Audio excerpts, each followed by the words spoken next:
Hello दोस्तों, आप सभी का ब्रेन आइडिएशन में बहुत बहुत स्वागत है। दोस्तों, ऐसी बहुत सारी डिस्कवरी हुई हैं जिसके लिए actually scientist they are not looking for. Basically scientist वो चीज़ नहीं देख रहे थे, बट एकदम से अचानक से कुछ भी हो गया उनके साथ और एक डिस्कवरी हो गई। तो उसी में से एक है आर्टिफिशियल स्वीटनर। तो दोस्तों, यह एक बेसिकली इंटरेस्टिंग स्टोरी है। जैसा कि मैंने पहले भी आप लोगों को दो इंटरेस्टिंग स्टोरी बताई हैं, एक मेंडलीव की पीरियोडिक टेबल की, दूसरी पेंसिलिन की। तो दोस्तों, जैसा कि आप इस फिगर में देख सकते हैं, एक पाउच है ये, ठीक है। ये पाउच पे लिखा है स्वीट एंड लो, ओके। यह एक आर्टिफिशियल स्वीटनर है। आर्टिफिशियल स्वीटनर से मतलब ये है दोस्तों कि यह एक स्वीट टेस्ट देता है, ठीक है। बट ये नेचुरली, जैसे कि हम देखते हैं कि हमने शुगर देखा है, शुगर हम क्या करते हैं, कोई फिजिकल प्रोसेस से हम शुगर को प्रोड्यूस करते हैं शुगर केन से, ठीक है। लेकिन एक आर्टिफिशियल प्रोसेस से हम इसको आर्टिफिशियल स्वीटनर को निकालते हैं, एक्सट्रैक्ट करते हैं, बेसिकली केमिकल मेथड एक तरीके से। तो उससे हम इसको क्या करते हैं, किसी प्रोडक्ट से निकालते हैं, ठीक है। अभी आज की डेट में नेचुरली भी बहुत सारी ऐसी चीज़ें पाई जाती हैं जिससे हम आर्टिफिशियल स्वीटनर्स को एक्सट्रैक्ट करते हैं, ठीक है। तो इसकी डिस्कवरी की बात करें दोस्तों, आर्टिफिशियल स्वीटनर की, तो इसकी डिस्कवरी कॉन्स्टेंटिन फॉलबर्ग ने, जो कि एक रशियन केमिस्ट थे, ठीक है, इन्होंने किया था। और इसमें मेन जो कंपोनेंट होता है एक्चुअली सैचरिन है, ठीक है। तो अगर हम बात करें इसके फार्मूले की, तो ये देख सकते हैं, इसका फार्मूला है, ये है एनहाइड्रस ऑर्थोसल्फामीन बेंजोइक एसिड, ओके। ये जो कॉन्स्टेंटिन फॉलबर्ग थे, इनको देख सकते हैं, ये इनकी फिगर है। ये 1850 में पैदा हुए थे और ये डिस्कवरी उन्होंने 1878 में किया था, ठीक है। तो यहाँ पे देख सकते हैं, it is a substitute for sugar as a food additive, ठीक है। And it gives sweet taste but contains very less food energy than sugar. So क्योंकि इसमें एनर्जी नहीं है, तो ये एक ज़ीरो कैलोरी प्रोडक्ट बोला जाएगा, लो कैलोरी स्वीटनर, ठीक है। तो आज की डेट में दोस्तों, यह एक शुगर का बेसिकली सब्स्टिट्यूट है, ठीक है। एक्चुअली जब हम शुगर लेते हैं तो उसमें क्या होता है कि एक हाई कैलोरी इनटेक लेते हैं, ठीक है। लेकिन आपको पता है कि आजकल बहुत सारे लोगों को शुगर की प्रॉब्लम होने लगी है, शुगर से बहुत सारी प्रॉब्लम बीमारियां होने लगी हैं। तो लोगों ने इसका सब्स्टिट्यूट ढूंढना शुरू किया, तो इनको ये पता चला कि अगर हम इसको यूज़ करें इन प्लेस ऑफ शुगर, तो हमारी कैलोरी जो है ज़ीरो हो जाएगी और हम स्वीट का भी अनुभव कर लेंगे। जैसे आपको चाय पीना है या कुछ भी पीना है, आपको स्वीट का अनुभव करना है, तो आप क्या कर सकते हैं कि ये आप आर्टिफिशियल स्वीटनर लीजिए, इससे आपको स्वीट फील होगा, ठीक है, आपको स्वीट टेस्ट आएगा, लेकिन एक्चुअली में आप कोई एनर्जी नहीं ले रहे हैं, ठीक है। तो आपको जो शुगर की वजह से प्रॉब्लम होगी वो प्रॉब्लम नहीं होगी। दोस्तों, एक चीज़ मैं यहाँ पे ज़रूर क्लियर करना चाहूँगा कि मैं यहाँ पे कोई किसी भी प्रोडक्ट का एक्चुअली एडवर्टाइज नहीं कर रहा हूँ, ना कि मैं ये कह रहा हूँ कि आप आर्टिफिशियल स्वीटनर लीजिए, ठीक है। ये जस्ट वीडियो एक एजुकेशनल पर्पज़ के लिए है, ठीक है। तो प्लीज़ आप इसको ऐसे ही लीजिएगा। दोस्तों, अब नेक्स्ट आगे बात करते हैं हम। तो ये जो स्वीट एंड लो, ये केवल एक प्रोडक्ट नहीं है, ऐसे आज की डेट में दोस्तों बहुत सारे प्रोडक्ट आ चुके हैं। तो इसकी बात करते हैं स्वीट एंड लो की। ये एक ब्रांडेड प्रोडक्ट है, ठीक है। ये आर्टिफिशियल स्वीटनर जो है ये ब्रांडेड है, बेसिकली ये पेटेंटेड प्रोडक्ट है यूएस का, और इसको आज की डेट में कम्बरलैंड पैकिंग कॉरपोरेशन जो है ये डिस्ट्रीब्यूट करती है, ठीक है। तो इसमें जो स्वीट एंड लो है, इसमें भी सैचरिन आप मिलता है। अब ये सैचरिन जो होता है दोस्तों, एक्चुअली ये 400 गुना करीब मीठा होता है शुगर से। कहने मतलब आप समझ सकते हैं कि आपके पास 400 ग्राम शुगर हो, वो जितना स्वीटनेस क्रिएट करेगा, केवल 1 ग्राम जो है सैचरिन क्रिएट कर देगा, ठीक है। तो इसका मतलब हुआ कि 400 गुना मीठा है ये शुगर से। तो दोस्तों, ये जब इन्होंने डिस्कवरी किया, तो ये ऐसे बिल्कुल एक इंटरेस्टिंग स्टोरी है इसकी। ये कैसे हुई है उसको आपको थोड़ा सा मैं बताता हूँ दोस्तों। हुआ क्या कि एक दिन ये जो फॉल्सबर्ग थे, इन्होंने बहुत देर तक काम किया, ठीक है। और ये बेसिकली वर्क कर रहे थे, कोल तार एनालिसिस कर रहे थे, ठीक है, एक एक्सपेरिमेंट कर रहे थे कोल तार एनालिसिस पे। और वो पूरे दिन भर बिजी थे, बहुत थक गए थे और शाम को लेट ये घर पहुँचे। तो जब ये घर गए तो इनको भूख लगी थी और इनको डिनर करना था। तो ये क्या हुआ कि भूख की वजह से इनको एक तरीके से भूल गए, इन्होंने हाथ नहीं धोया। ठीक है, जब हाथ नहीं धोया और सीधे डिनर के लिए चले गए, तो उन्होंने जैसे ही प्लेट से रोल उठाया तो रोल इनको जो क्या है ना मीठा लगा। ठीक है, तो ये रोल मीठा लगा तो इनको थोड़ा सा डाउट हुआ, और डाउट हुआ तो उन्होंने क्या किया कि उसमें से जितने भी फूड्स थे सबको एक एक करके टच किया।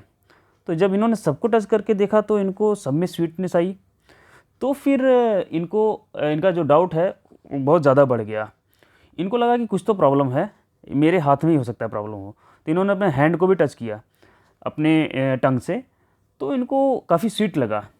जब हैंड को भी टच मतलब अपनी फिंगर्स को टच किया, काफ़ी स्वीट लगा। तब इनको इनका डाउट जो है बहुत ज़्यादा बढ़ गया और इतने ज़्यादा एक्साइटेड हुए ये इमीडिएटली अपने लैब में वापस चले गए। ठीक है, और ये देखिए कि इन्होंने एक्साइटमेंट में लैब में उस दिन जो भी ये चीज़ें एक्सपेरिमेंट्स किए थे वो सारी चीज़ें एक एक करके टेस्ट करने लगे, सारे कंपाउंड्स को। वैसे तो मुझे लगता है दोस्तों कि इतना एक्साइटमेंट में इन्होंने कर दिया, ऐसा करना नहीं चाहिए था, क्योंकि कुछ भी हो सकता है। तो खैर जो भी हुआ, तो इनको दोस्तों एक सैंपल मिला जो कि उन्होंने एक्सपेरिमेंटल सैंपल था उनका। तो वो सैंपल को जब इन्होंने टेस्ट किया दोस्तों तो काफ़ी स्वीट लगा उनको। फिर उनको कंफर्म हो गया कि इसी सैंपल की वजह से कुछ हो रहा है। तो उस सैंपल को उन्होंने अलग किया और उस सैंपल को उन्होंने फर्दर जो है डिटेल एनालिसिस किया।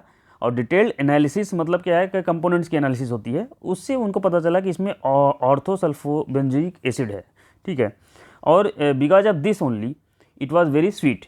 ठीक है, तो जब इनको ये पता चल गया तो ये बहुत ही मतलब कह सकते हैं आपकी एक्साइटेड हुए और इमीडिएटली इन्होंने इसको इनकैश करना चाहा और इन्होंने इमीडिएट पेटेंट के लिए अप्लाई कर दिया।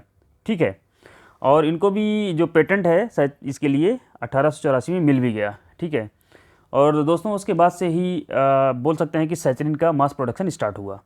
ठीक है, ऑल्दो इसका अगर हम ये बोलें कि सबसे ज़्यादा वाइड स्प्रेड यूज़ कब हुआ तो ये हुआ है आपका वर्ल्ड वार 1 में। ठीक है, क्योंकि बहुत ही कम क्वांटिटी में आप जो है एक स्वीटनेस का आभास दे रहे हो, तो आपका बहुत सारी चीज़ें मतलब कंस्टेंट्स रिमूव हो जाते हैं। तो दोस्तों अगर हम बात करें कि ये स्वीट है लेकिन फिर भी ये नुकसान क्यों नहीं करता या क्या रीज़न हो सकता है, इसमें कैलोरी क्यों नहीं होती है, तो होता क्या है दोस्तों कि जैसे अगर हम बात करें फूड की, ठीक है, आपके पास कोई भी फूड है या आपने कोई ड्रिंक लिया, ठीक है, तो जब भी आप फूड या ड्रिंक लेते हो तो क्या होता है कि वो आपकी बॉडी जो है ना मेटाबोलाइज करती है।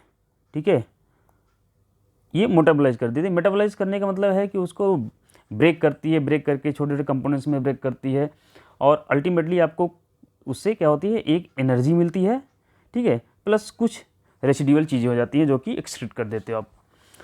लेकिन इस केस में क्या होता है दोस्तों कि जब आप उसको खा रहे हो आप, ठीक है, जब आप पी रहे हो तो उस समय तो आपको ये टेस्ट स्वीट लग रहा है। ठीक है, लेकिन जब ये बॉडी में जा रहा है तो बॉडी में जाने के बाद ये मेटाबोलाइज नहीं होता है।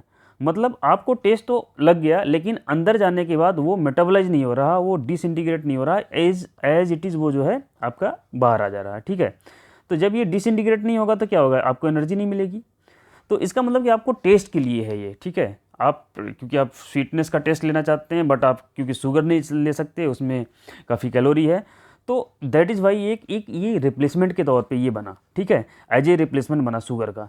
तो 1907 की बात कर रहे हैं, तो ये डायबिटिक जो लोग होते हैं उनके लिए एक्चुअली स्टार्ट किया गया और इसको as a non calorie sweetener करके, ठीक है, लेवल किया गया इसको कि ये नॉन कैलोरी स्वीटनर है, it can be used. Okay, now दोस्तों अगर हम बात करें आज की डेट की, तो आज की डेट में दोस्तों बहुत सारे स्वीटनर्स आ गए हैं, आर्टिफिशियल स्वीटनर्स।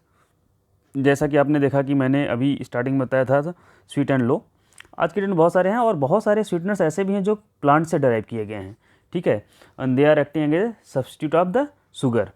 जैसे देख सकते हैं सॉर्बिटॉल, जेलिटॉल एंड लैक्टिटॉल, ये सब हैं। ठीक है, बाकी कुछ हाई इंटेंसिटी शुगर सब्स्टिट्यूट्स जो हैं आप देख सकते हैं, ये हैं जो कि यूनाइटेड स्टेट्स में यूज होते हैं। ऐसा ही एक और प्रोडक्ट है जो कि ये दोस्तों मैंने एक्चुअली नेट से सर्च किया है, नेट से मुझे मिला है कि ये सारे प्रोडक्ट्स तो यूज़ होते हैं, बट यूनाइटेड स्टेट्स ने शायद ये प्रोडक्ट अलाउ नहीं किया है, ठीक है। ये प्रोडक्ट और कहीं यूज़ होता है लेकिन यूनाइटेड स्टेट में नहीं होता है यूज़, ठीक है। तो मे बी उनका जो actually food and drug administration होता है उसके अकॉर्डिंग जो चीज़ें अलाउ की जाएंगी वो यूज़ होगा। तो होता क्या है दोस्तों कि अब ये वैसे तो देखा जाए तो इसमें कुछ बहुत ही बड़ा डिसएडवांटेज या कुछ बहुत बड़ी प्रॉब्लम्स नहीं है।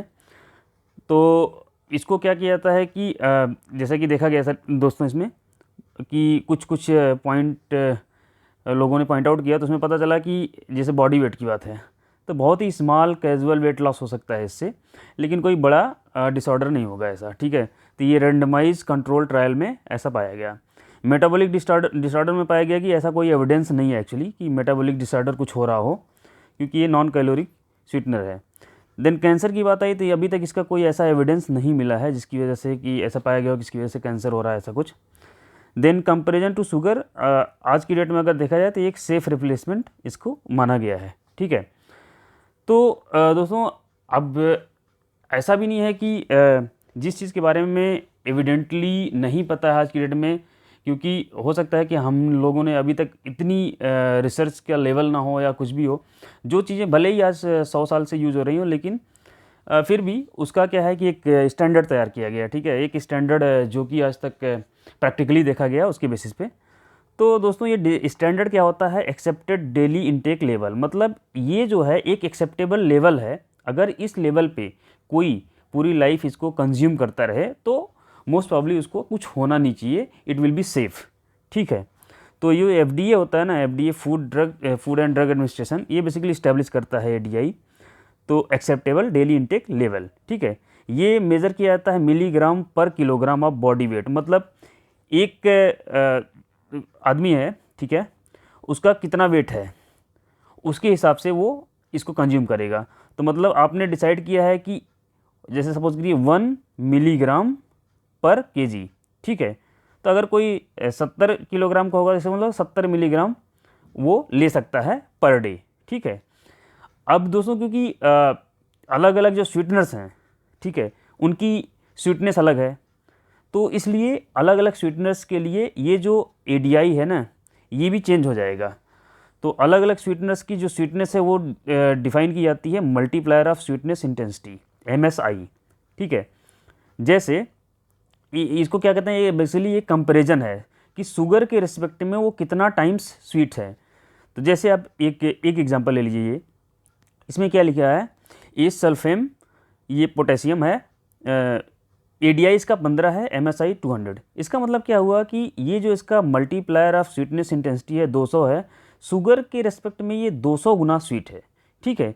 और इसका ADI इन्होंने रखा है क्या एक्सेप्टेबल लेवल, वो जो है 15 मिलीग्राम पर kilogram of the body weight, ठीक है। तो किसी भी पर्सन को लेना है तो अपने बॉडी वेट के हिसाब से वो मेज़र करेगा, 15 मिलीग्राम पर किलोग्राम ऑफ बॉडी वेट इसको ले सकता है, ठीक है। इसी तरीके से आप देखेंगे अब जैसे एडवांटेम है, अब इसका MSI बहुत ज़्यादा है, ठीक है, नहीं 220 पॉइंट समथिंग, ओके, कम है, मतलब एक तरीके से कह सकते हैं। एस्पार्टेम ये है, ये आप देख सकते हैं इसका MSI 200 है।